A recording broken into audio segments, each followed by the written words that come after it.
interesting day, haven't you, I had a busy day yesterday. Yeah, but what a day.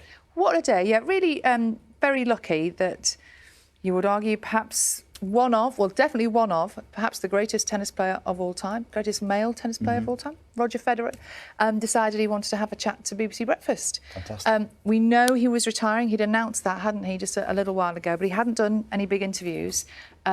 So we were invited along to go and have a talk to him about why he was hanging up his racket, what his final match will be, that's coming in the next few days at the Laver Cup, and what he plans to do next. And, you know, as ever, he was incredibly eloquent and has it all planned and very kind of relaxed and laid back. The way he plays tennis is the way he chats, which is, you know, calm, controlled, knows what he wants to say. The very opposite of sitting next to me every morning. Let's John. see Sally's exclusive interview now with Roger Federer. What a player! What a champion here at Wimbledon. Yet another extraordinary performance. What a pleasure it is to watch him play tennis. He makes the game look so easy.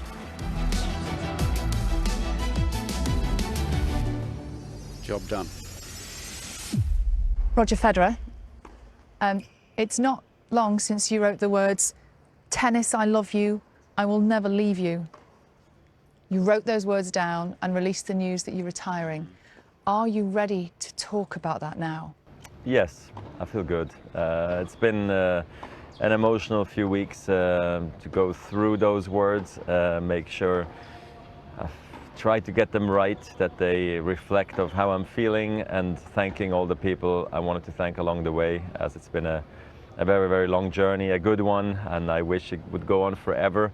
Now it's going to change and it's going to go on in a different manner, but I just wanted to let the fans and the people know who have supported me for so many years, and everywhere around the world, that I will still be seen. I love this game and I will want to stay involved in some shape or form, and I won't be just a ghost or a stranger and not be around anymore. Why now?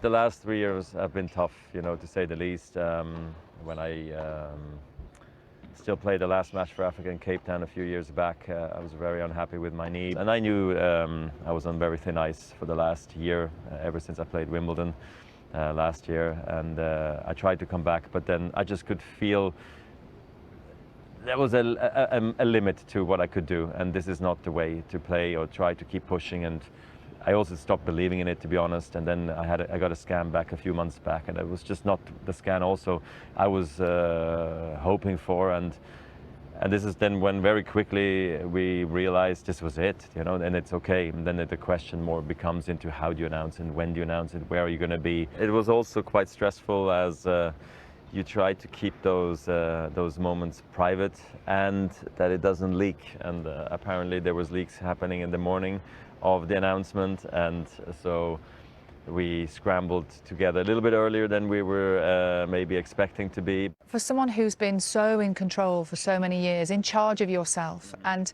your body has done everything you've asked of it, how difficult has it been to let go of that control?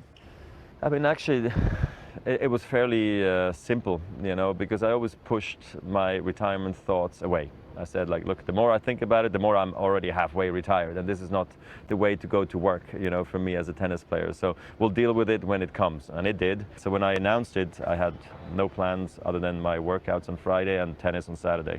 For me, I've seen what retirement could look like. The last few years, I've played so little that I've had a wonderful time at home with my children. Even during COVID, we were, you know, up in the mountains, had a lovely time. We love spending time together with my wife and going everywhere, still traveling places as soon as we were allowed to again. And in a way you lose control, but at the same time you still are in control. Roger Federer, as a child, dreamt of playing tennis. Did you dream you would be this successful? Never, never. I don't think anybody grows up and thinks they're going to win this much. You know, you're happy with winning a Wimbledon title, which is already crazy, or becoming world #1 and being the best. Coming from a small country, we don't have a base of so many players. So no, I could totally overachieved in my mind, and had a totally normal upbringing. So for me, it's been an absolute dream of a run that I've had for so long. And I know that, and that's why I'm totally happy to step away as well.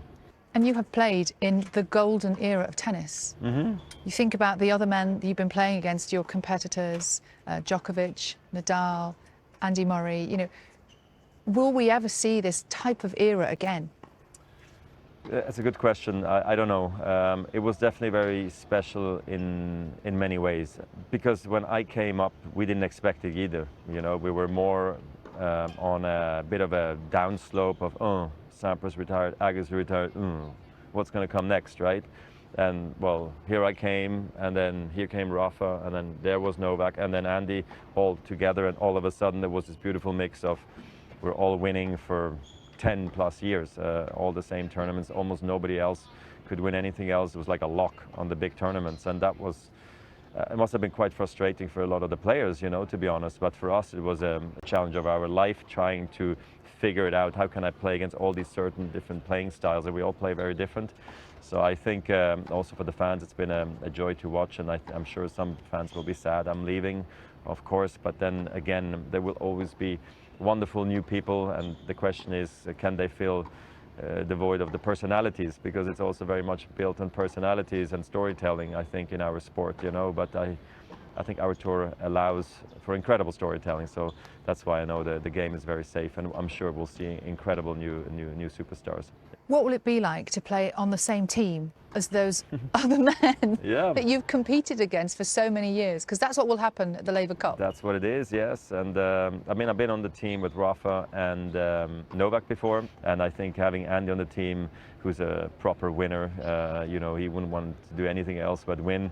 And looking forward to spending some time where we can also just have some chats, you know, and look back. As I think for the four of us, especially now me retiring this week, we can look back at the things we maybe got upset about or laughed about and just go back to those moments. I think it will be funny. I've covered Wimbledon for many years. I've stood in the queue. Oh, you have? Okay. Oh, many, many times with people dressed head to toe in Roger Federer outfits. And I mean your face all over their clothes, and earrings and hats. And the level of devotion is like nothing I've ever seen. What's that like to be on the other side of? Well, and this is what's so, in a way, so sad about retirement. You know, it's like that. You will miss those moments where you know you mean so much to these people. They talk about you every day. But I really do feel almost that cult following. You know, fans that have been on the road for so long. I think I was a fan favorite for 18 straight years. I mean, that's not normal, and I know that. And I try to always remind myself, just be yourself, be authentic, don't get carried away. Although I've had the fortune to play in front of so many cool fans everywhere around the world. It's been wonderful. You've been here during the week of the Queen's funeral, and I know you have your own connections with our royal family here in the UK. What's it been like for you to witness what's gone on the last few days? Yes, seeing a whole nation sort of, I don't want to say shut down, but like really go silent, stop really, and then minutes of silence is so strong, you know, and it's not just here in this country. I think it also echoed around the world, and she has done so much, you know, for so many people. And I had the chance to eat lunch with her at Wimbledon when she came back finally after 30 years to Wimbledon, after giving the trophy to Virginia Wade 30 years earlier. And everybody at the tennis was so happy she came, and I was lucky enough to meet her, and I will remember that forever. One last question, and it's a really important one. What's next? Yeah, good question. I always try to keep a clean slate, you know, when I retire, because I do have 4 children and they're amazing and they need my help. And my wife too, she's always been by my side throughout. And then we'll see how I can stay in the game, you know, in what way. Obviously, I would love to always mentor children and like, get a new Swiss superstar going. I think it'll be a nice time to reflect and look forward. Interesting, eh? Not finished with tennis, won't be a ghost, won't disappear. He wants to find the next Swiss tennis champion. How do you switch off after all those years when it's been your complete life? I mean, you couldn't just walk away, could you? I think he'll be fine though. He says he wants a holiday, wants to take the kids away, they want to travel. He seemed ready. So that's 2 weeks. I think he might go for longer than 2 weeks, John. I think, you know, obviously at that level, he'd clearly been thinking about retirement for probably years. So then when it came upon him and it was almost taken out of his hands because of the situation his knee was in and because the news was going to come out, he just said, OK, I'm going to go with it. Yeah, I mean, he doesn't seem to have any sort of resentment or No. anger or disappointment. No, because even Roger Federer can't believe how good Roger Federer was.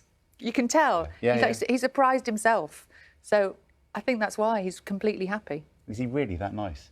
Yeah, I'm afraid he is.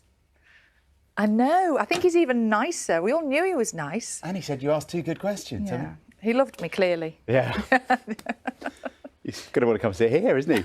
That's his new job.